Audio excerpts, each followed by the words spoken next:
Welcome to Centre Court with thanks to OMF. Kick back and relax with an adjustable bed from Australian designed and owned OMF. Watch sport your way. And Cobram Estate, Australia's most awarded extra virgin olive oil. Grown, harvested and first cold pressed in northern Victoria. Well, welcome to Centre Court. I'm Bianca Chatfield. My co-host, as always, Madi Brown. Round 2 now is finished. The Firebirds, they are impressive so far. They absolutely are, B. And, I mean, there's been so much talk, obviously, last season, in their off-season. You can see a real cultural shift that's obviously happening off the court, on the court. Even former captain Laura Geit saying there's no cultural issues here when they were singing their song on socials. So it's awesome to see them back up on the winners list. But some teams that are still not convincing me in the mix there. Fever obviously down the bottom, yet to have a win. And Vixens, yes, they just got over the line. But yeah, still a few little issues to tinker there. So yeah, lots to learn from even in 2 rounds. But some great games ahead of us with a bye for a few teams this week as well. Well, let's get into our OMF overview. Watch sport your way. The first thing we want to look at is where the ladder sits. This is our snakes and ladders that we're going to do each week. So round 1 on the left-hand side and where every team sits now in round 2. You can see the Thunderbirds, they've charged up to the top of the ladder now. Down the very bottom though, the Fever. You never see them in that 8th position. I'm sure they'll be all struggling with that thought of being down the bottom. But then lots changing throughout the middle of the ladder too. Another thing that we did last week that we want to do each and every single week, that is talk about our team of the week. Maddie and I get to have a look, obviously, at all the games and work on some of them. And this is the team of the week we have chosen. And I think Mary Chollock, it's taken her a little while to find her feet. 42 from 48 for her, for the Firebirds. She's getting better at the accuracy. She's getting more comfortable. She's only going to get better, man. Absolutely. And it's even the feeders. They're just turning, sighting her, looking. She's always a focal point for them. My biggest one in there as well is Housby. And that'll come in a couple of weeks on Maddie's Minute. I want to talk about the role of a goal attack because she is the perfect example of what goalers should be doing. I want to hear triples and doubles out there. I'll explain that in the coming weeks. But Hannah Mundy also wing attack there as well in the team of the week. She's been so good in developing, I think, how she brings her dynamic play into the mix. On the weekend, we did that game, the Giants and the Vixens, and it was obvious that the centres were kind of evening each other out and the role of the next attacking line of wing attack and goal attack, how they could really open the game apart. And she showed, even in a couple of seasons, you know what, I'm ready to take on this role. Give the ball to me, I'll create the moves in attack. And then even looking at the defence end, it's so hard to go past the Thunderbirds defence end. They are stellar across the board. I mean, you hope that they obviously stay happy and healthy in that mix because any disruption to that team, oh gosh, you know, might bring some of the other competition right back into it. Yeah, Shamira Sterling-Humphrey, 11 games to her name. And the most impressive part is that Matilda Garrett is playing her role at goal defence to be in the team of the week, as is Latanya Wilson. They are an impressive combination down back there for the Thunderbirds. That was the OMF overview. Kick back and relax with an adjustable bed from Australian designed and owned OMF. Watch sport your way. We now welcome Melbourne Vixens' newest member of the 150 Club, Jo Weston, to the show. Welcome, Jo. Thanks, Bea. How was the 150th? We didn't even get to interview you at the end of the Fox Netball coverage because we had to go straight to pivot. But how were you feeling after that game? It was a big milestone. Yeah, it was really special to have it at our home court at John Cain Arena, and I'm just really happy we got the win because I love winning. And, you know, it was finally good to get us on the ladder for the start of the season. So it was really special. Jo, winning's always fun, isn't it? But I want to hear about how you think you've evolved as a player from game 1 to 150 because we've had the pleasure to not only play alongside you but also watch you now. How have you seen your game evolve? Oh, I mean, yeah, I was playing goalkeeper on the weekend, so I'm still learning new things. It was like how last year I played a lot of wing defence out of, I guess, my traditional goal defence role. So I'm always open to trying new things, and I feel like it keeps things interesting. If I think I've definitely got a lot more muscle definition. I was looking back at some photos of me from 2014. So I feel like all the time I've spent in the gym and with our incredible S&C coaches has been paying off. And I think that makes me a more dynamic athlete out on the court. Definitely have, the fitness to be able to run out full games and hopefully get a few more tips and touches and turnovers for our defensive end. But it's gone by very quickly, which is kind of crazy. I mean, it sure has. And I remember how much grief all the youngsters used to give me when I could barely train towards the end of my career. And I was on the sidelines doing boxing while you were all getting out there on court. Have you had moments like that when you're feeling like, uh-oh, this is where my career is now, where I'm having to do less off court to be able to play on court on the weekends? Or are you still feeling fresh? Yeah, I feel like the last couple of years I've had my injury concerns, but I think that's not unfamiliar territory when you've been playing elite sport for over 10 years, and especially something that's as tough on your body as netball is. But this preseason's been really good for me. I had thumb surgery late last year, which meant I was a little bit out of action, but at the same time, I guess that gave me the opportunity to focus on my footwork and pretend catching and throwing, which is as embarrassing and as awkward as it probably sounds like it is. But I feel like this year I've been feeling really good physically, so I'm just really hoping to continue that in whatever role the team needs me to play. Jo, on the topic of awkward, saw on socials them kind of give you a bit of a stitch up on some of the posts that you have done over your career. Can you give us a bit of a pose on the one that shocked you the most, or which one were you like, oh my goodness, I cannot believe I did that in my time? Gosh, yeah. I thought I cleared out my Instagram, but clearly I'd left some things up there because I either thought they were amusing or they were the sign of the times. These Gen Zs they don't understand how frequently and often we posted on social media, and it was the vibe at the time, as people would say. But yeah, I feel like it's been really fun, a fun journey down memory lane. And there's nothing wrong with embarrassing or embracing a little bit of cringe. I feel like that's the best part of being in a sports team is you just got to authentically be yourself, and I feel like that's something the Vixens environment has really let me do, and it was probably a testament to you two back when you were involved in the club. What about also, you gave goalkeepers a bit of grief on the weekend after playing most of the game at goalkeeper for you, and you said you didn't even work up a sweat, that all your photos post-game, you had no sweat on your face. I'm like, Jo, we work hard at goalkeeper. Dude, I've had to apologise to my defensive teammates, probably just because I'm so used to probably doing a lot of unnecessary running out at goal defence to make my life very hard. I feel like they'll probably argue that I wasn't sweating very much because I just wasn't in any of the contests, because the footwork and getting up and back for high balls and getting around the body at goalkeeper is a lot different to my usual role across the transverse line. So it's been a fun experience for me. I feel like we've really been working on that across the preseasons, having more depth in our team. But no, I was working hard. It was much more mentally challenging than I guess physically challenging. Jo, it's not often you get Easter off, but because of the split round, you've got a week off. What does it look like for you guys? Are you still having a practice match or still going through a usual training week? Yeah, I'm really excited. Easter is my favourite holiday, not just because I really like hot cross buns and eating chocolate. It's a really special time for me and my family. Yeah, we're training on Good Friday in the morning, and then a couple of us are going to head to the Royal Children's Hospital for the Good Friday appeal. And then we come back, we have the weekend off, and then we'll resume training on the Monday. But I do believe we're doing some match play on Friday, so that'll give us, the equivalent training load as if we were playing a match over the split round. Now, something you've been doing in your spare time is writing a kid's book. Do you want to tell us all about it? Because now you can actually go out there and buy it.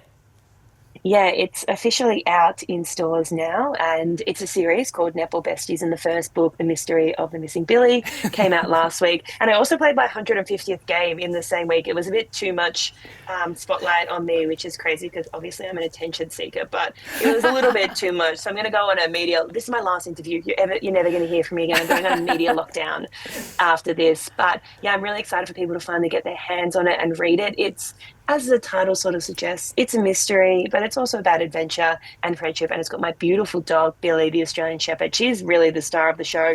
Jo in the book, she's just a little bit of a side character, to be honest. I love it. Make sure you go out there and get it. Where can you get it, Jo? Is there a specific place people can go to buy it? It's available at all good bookstores, or you can buy it online, and it will be for sale at some of our Melbourne Vixens home games. And I'm looking forward to doing a signing at one of the games. Stay tuned for that. And then also at my old netball club, Waverley District Netball Association, out in the southeast of Melbourne. Can't let the Mavericks claim the territory that's rightfully my own, and Hannah Mundy and Lily Graham. So, we want to claw that back a little bit as the Vixens. I love it. Thank you so much for joining us, Jo. Appreciate your time, and go and kick back and relax and enjoy Easter. Yeah. Thanks, you too. Well, it's now time for the good oil, thanks to Cobram Estate, Australian extra virgin olive oil. And this week, the good oil for us, we're excited that the Constellation Cup is back in 2025. And you know what excites me the most, Mads, is that the first two games are in Australia, because they are going to be so hotly contested, the first two. Because usually we start across the ditch and then we come and, sometimes it's in the balance. I think for the Diamonds, because although we've won the last couple or had most control of this series, starting on home soil probably will boost the confidence and get them really rallying behind it. But also Melbourne, we usually get like the third game. So I'm happy to be top of the list. 17th of October. Get your tickets once they get out, because, there's some great talent that's going to be showcased in October. And always the question, will Grace Wecky be just snuck back into that team or not? I just am not convinced that she's going to be ruled out for the whole year. What do we know, though? But that was the good oil, thanks to Cobram Estate, Australia's most awarded extra virgin olive oil, grown, harvested and first cold pressed in northern Victoria. Now, we always, since last week anyway, this has always now become my favourite segment. Let's hear from this week's local legend, thanks to CRT. Farming starts with CRT. Now, today we get to hear from Jessie from Lavington Football Netball Club. Take a listen. Hi, my name's Jessie Lappin. I live in Albury and I play at the Lavington Panthers Football Netball Club, and my position is GD. Describe your team in 3 words. We're definitely hardworking, we're all supportive of each other, and we're definitely resilient. What's your pre-game ritual? The night before, I always have to have pasta, fake tan, and then the day of, I get to the netball club early and I have to get myself a salad roll. What's the best pre-game advice you've received? I actually wrote it down, and that it was that you and your opponent want the same thing. The only thing that matters is who works the hardest for it. What's your go-to pump-up song? Peanut butter jelly. And what's your game day snack? Definitely toast in the morning and then salad roll in the afternoon.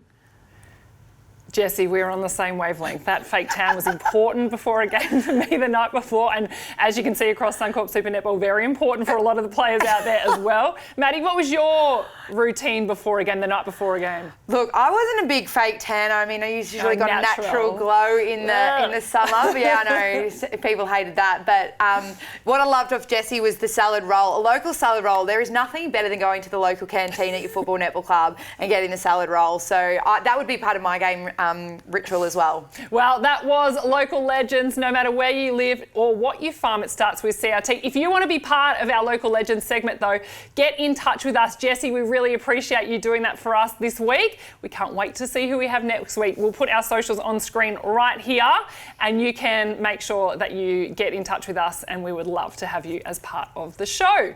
Well, coming up in round 3, the game that we really want to focus on, it is a split round, so there's only 2 games this Sunday, and then next weekend there's only 2 games on Saturday.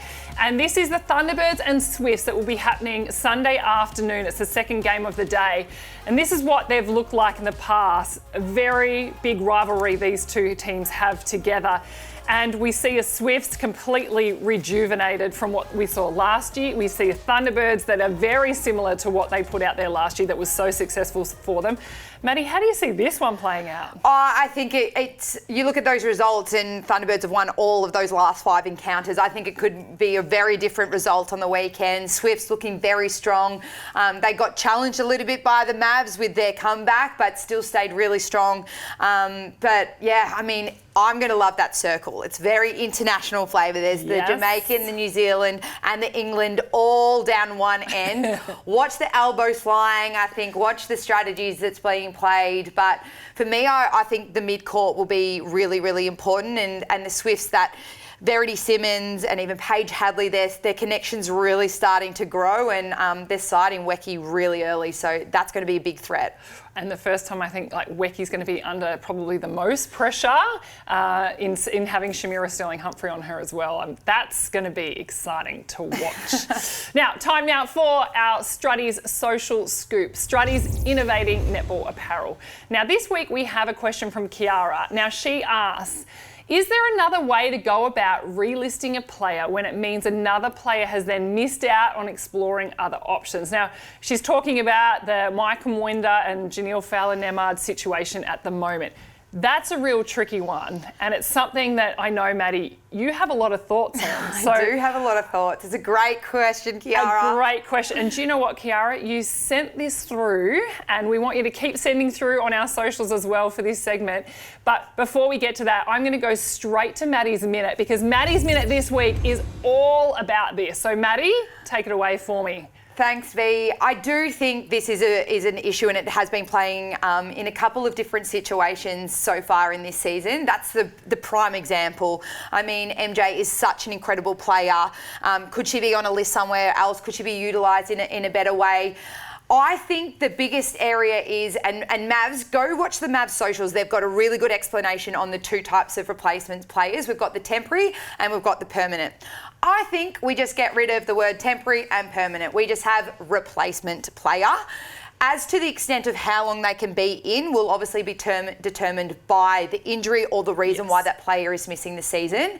But my biggest thing is if you have been named in the 10 or signed as part of that original listed 10, regardless of how your injury is unfolding, like miracles happen, B, and things don't go our way. So people can get back quicker than, maybe predicted with injuries. Obviously the situation with Janelle as well. We want to make sure she has every right to come back. If you were listed in that 10, you should be able to come back at any point in time. That means that those replacement players, yes, you are on a replacement manner. That is just part and parcel of it. So then if someone comes back, you can leave and you could go to another list if there's more game time to play. What I do like about the whole ruling, though, is the 3 weeks to name that person. Yes. I think that still stays. You've got 3 weeks to trial a few people. After that 3 weeks, then you've got to name a person who will be replacing the player that is obviously missing. I think that's good because then you're not just dragging people out and holding on, we'll keep people here and there. That gives those people opportunity as well. But I think just get rid of those two words, replacement player, give them a match payment for how many matches they go, so it's not restricted and you're not locked in. Hopefully that would, rule out things. But another person is an Emily Mannix as well. What if she wants to come back? We don't know. She had a contract. She was listed. I think she has every right to come back. She was permanently signed at the very start. Yeah, there's something around that 11th and 12th, potentially adding in that 12th position where you might name 10 on game day, but you've got an 11 and 12 position that you can kind of swing in whenever you need, whether that's strategically as well. I think that's really important that our game starts to evolve in that direction to have that flexibility. I mean, we've come from having squads of 16 back when you and I were playing in CVT days, 16, and the 12 were selected every week. Do we go back to that and have a bigger squad to select, and that's where you get obviously those replacement players, so you've really got to think of a holistic squad of 16, not just 12, or do we have that 11th and 12th within the group? Swifts are using it really well. The other thing to throw up is potentially we had 12 on a list, and it was too many when we didn't have the rotating subs. We have rotating subs now. Do we go back to a team of 12? Lots of things to consider, but hopefully that gives you a few little solutions there, Kiara. But I think get rid of the permanent and temporary part, have a replacement player, match payments coming up, and give those 10, regardless of their situation, an opportunity to come back at any point in time. Totally agree. Thank you for sending in your question, and make sure if you have one, send it in to us. That is that social scoop, and it's all thanks to Struddy's. Netball apparel designed for the next generation of superstars. Style meets performance at Struddy's, struddys.com.au. Maddie, thank you again. Thank you to all the team here at Centre Court, and a big thank you to OMF, Watch Sport Your Way, and Cobram Estate Australia Extra Virgin Olive Oil. We'll see you again next week.